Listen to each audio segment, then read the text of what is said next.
ख़वातीन और हज़रात की खिदमत में स्टॉकहोम स्वीडन से आरिफ किसाना का सलाम पहुँचे। आज 12 जनवरी और इतवार का दिन है। आपकी खिदमत में स्वीडन की डायरी पेश की जा रही है, जिसमें पूरे हफ्ते के अहम वाक़यात, यहाँ के हालात हाज़िरा और यहाँ होने वाले अहम वाक़यात का खुलासा जो है वो शामिल है। आपका शुक्रिया कि आप इन व्लॉग्स को पसंद करते हैं, अपनी राय देते हैं, दूसरों से शेयर करते हैं, और अगर अभी तक आपने ये चैनल सब्सक्राइब नहीं किया तो प्लीज़ ज़रूर कीजिए। इस हफ्ते में स्वीडन में इमिग्रेशन के हवाले से खबरें जो हैं वो ज़्यादातर मंजर-ए-आम पे रहीं, और इसमें स्वीडन के माइग्रेशन मिनिस्टर ने अपनी इत्तेहादी जमातों के साथ प्रेस कॉन्फ्रेंसेस की, जिनकी तफसीलात मैंने अपने व्लॉग्स की सूरत में जो है वो पेश की। इसमें सबसे ज़्यादा जो बात की गई कि स्वीडन की नेशनैलिटी के लिए वो एक तो प्रोसेस को स्लो करना चाहते हैं, लेकिन बाद में उन्होंने वजाहत की कि जो लोग वर्क परमिट पे आए हैं या सेफ ममालिक से आए हैं या दीगर यूरोपीय ममालिक से आए हैं, वो शायद उससे मुतासर नहीं होंगे। लेकिन दूसरा जो सबसे बड़ी लोगों की नजरें हैं, अगले हफ्ते 15 जनवरी को जो नेशनैलिटी के हवाले से कमेटी जो है वो सिफारिशात पेश कर रही है, वो क्या है उसका कुछ अभी उस हवाले से खाका या कुछ उस हवाले से जो खबरें हैं वो सामने आई हैं कि इसमें नेशनैलिटी की मुद्दत को जो है वो 5 से 8 साल वो करना चाहते हैं। लेकिन जो लोग फैमिली रियूनिफिकेशन की वजह से आए उनके लिए शायद वो 5 साल ही रहे, वो 3 से 5 हो जाएगी।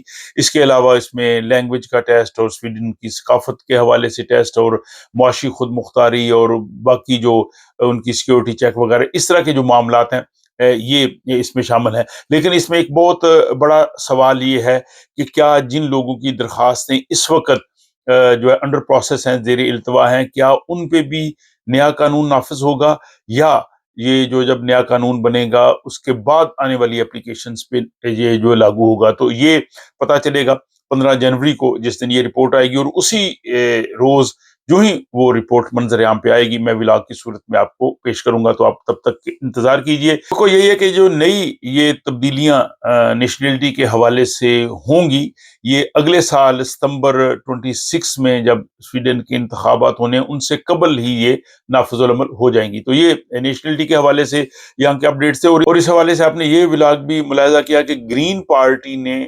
स्वीडिश पार्लियामेंट की आईनी कमेटी के पास हुकूमत के खिलाफ जो है वो दरखास्त जमा करवा दी है।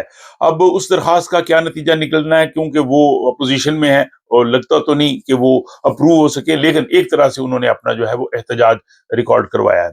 इसके बाद इस हफ्ते में जो खबरें आई कि स्वीडन में जो मकामी ट्रांसपोर्ट के किराए हैं उनमें इजाफा हुआ है। ये तकरीबन स्वीडन के तमाम बड़े शहरों में, गोथनबर्ग, स्टॉकहोम, माल्मो, इन शहरों में जो लोकल ट्रांसपोर्ट है, इनके किरायों में जो है वो इजाफा किया गया है। अगली खबर ये थी कि साल 2024 जो है वो अब तक का गर्म तरीन साल करार पाया है, और इसमें आलमी दर्जा हरारत में 1.5 सेंटीग्रेड इजाफा हुआ है। इसमें ग्लेशियर्स पिघल रहे हैं, और ये बहुत बड़ी जो है वो मौसमी तब्दीलियां जो हैं वो दुनिया में आ रही हैं। तो ये भी एक परेशान कुन सूरत हाल है। लेकिन दूसरी दुनिया इस चीज से भी परेशान है पॉलिटिकली, कि जब डोनाल्ड ट्रंप अमेरिका के सदर के इख्तियारात संभालेंगे तो दुनिया में क्या होगा, क्योंकि उन्होंने ग्रीनलैंड के हवाले से जो है वो बयानात दिए हैं कि ग्रीनलैंड जो है वो अमेरिका उसको हासिल करना चाहता है। इस पे डेनमार्क में और बल्कि स्कैंडिनेविया में भी एक तशवीश की लहर दौड़ी हुई है, और Swedish prime minister Ulf Kristersson ने कहा है कि हम डेनमार्क के साथ खड़े हैं, ये डेनमार्क को ग्रीनलैंड ही फैसला कर सकते हैं। तो इस हवाले से उन्होंने जो है वो उनकी सपोर्ट किया। और दूसरी तरफ दिफाई सूरत हाल भी ये आपके सामने है। इसमें गोतलैंड जो स्वीडन का सबसे बड़ा जजीरा है, जिसपे अक्सर रशिया की जानब से जो है वो खिलाफ वर्जी होती है, उसकी फ़ज़ाई और बहरी हदूद की, उसमें दिफा को जो है वो ज़्यादा मजबूत बनाया गया है। और साथ ही हाल ही में TV4 ने एक सर्वे किया है, जिसमें 41%, 41% स्वीडिश लोग हैं, उन्होंने कहा जी कि वो स्वीडन के लिए लड़ने के लिए तैयार है। पहले ये शरह जो है वो 36% थी। इसमें जो मर्दों की तादाद वो तकरीबन 60% के करीब करीब बनते हैं, और औरतें तकरीबन 23% जो है वो मुल्की दिफा के लिए जो तैयार है। तो ये जो सूरत हाल है, आलमी सूरत हाल, इस पे लोगों की बहुत नजरें हैं। और स्वीडिश टेलीविजन के एक तज्जिया निगार है, मार्क क्नुत्सन, उन्होंने ये कहा है कि डोनाल्ड ट्रंप का इक़्तिदार में आना ऐसे ही है जैसे एलिफेंट इन द रूम, कि एक हाथी जो अगर कमरे में आ जाए तो फिर उससे क्या आप तवक्को कर सकते हैं। तो बहरहाल ये देखते हैं कि आइंदा आने वाले दिनों में क्या होता है। लेकिन स्वीडन की हम इकोनॉमी की बात करें तो अगरचे इन्फ्लेशन अफरातज़र कम हो गया है, इंटरेस्ट रेट कम हो गया, लेकिन इसके बावजूद बहुत से जो इदारे हैं, खसूसन जो तामीराती शोबा है, कंस्ट्रक्शन है, इसमें जो है वो कुछ हालात ठीक नहीं हो रही। एक स्वीडन की बड़ी कंपनी है सने के, इन्होंने तकरीबन 100 से ज्यादा प्रोजेक्ट जो कि मुख्तलिफ शहरों में थे, वो उन्होंने अभी रोक दिए हैं, उनके पास फंड्स नहीं है, और इसमें तकरीबन 550 लोग जो हैं वो बेरोजगार हुए हैं। और अगली खबर इख्तिताम में हफ्ता पे ओरेबरो के पास जो है वो एक ट्रैफिक हादसे में 2 अफराद जो है वो हलाक हुए हैं। अगली खबर ये है कि लुंद कम्यून की जानिब से एक तालिब इल्म को 90,000 स्वीडिश क्राउन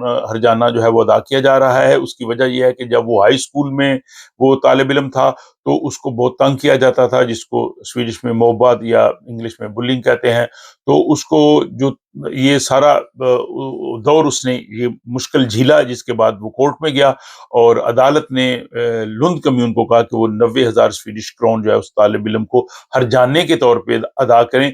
और ये स्वीडन में कवानीन है कि अगर स्कूल में, जॉब में या किसी जगह भी अगर आपको कोई तंग करता है, बुलिंग करता है, आपको किसी तरह से छेड़खानी की जाती है, आपके रंग, नस्ल, मजहब या किसी चीज का मजाक उड़ाया जाता है, आपका बुरे नाम डाले जाते हैं, तो आप कानून का दरवाजा खटखटा सकते हैं। इस हवाले से मैंने कई व्लॉग्स बनाए हैं, मेरे चैनल पे आप सर्च कर सकते हैं कि कौन कौन सी चीजें इसमें शामिल हैं, कौन कौन सी चीजें इसमें शामिल नहीं है, तरीकाकार क्या है, आपने क्या करना है। तो आपको खामोश नहीं रहना चाहिए और इस हवाले से अपनी आवाज जरूर बुलंद करनी चाहिए। और आखिरी खबर ये कि आज इतवार की सुबह 5:15 बजे स्टॉकहोम के इलाके येरफैला में एक घर पे जो है वो फायरिंग हुई, लेकिन खुशकिस्मती से कोई शख्स इसमें जख्मी नहीं हुआ और फायरिंग करने वाले शख्स को भी पुलिस जो है वो गिरफ्तार नहीं कर सकी। तो ये जनाब आज 12 जनवरी इतवार के दिन जो है वो स्वीडन की डायरी में पूरे हफ्ते का जायजा, अहम खबरें मैंने आपकी खिदमत में पेश की हैं। आपको ये कैसी लगी हैं? आपकी राय जो है वो मेरे लिए बहुत अहम है, इससे मुझे और जो है वो एक एनर्जी मिलती है और बेहतर व्लॉग्स और ज्यादा चीजें आपकी खिदमत में पेश करता रहता हूं। तो आपके तावन की हर लम्हा जरूरत होती है। अपना ख्याल रखिएगा और मुझे अगली व्लॉग तक के लिए इजाजत दीजिए।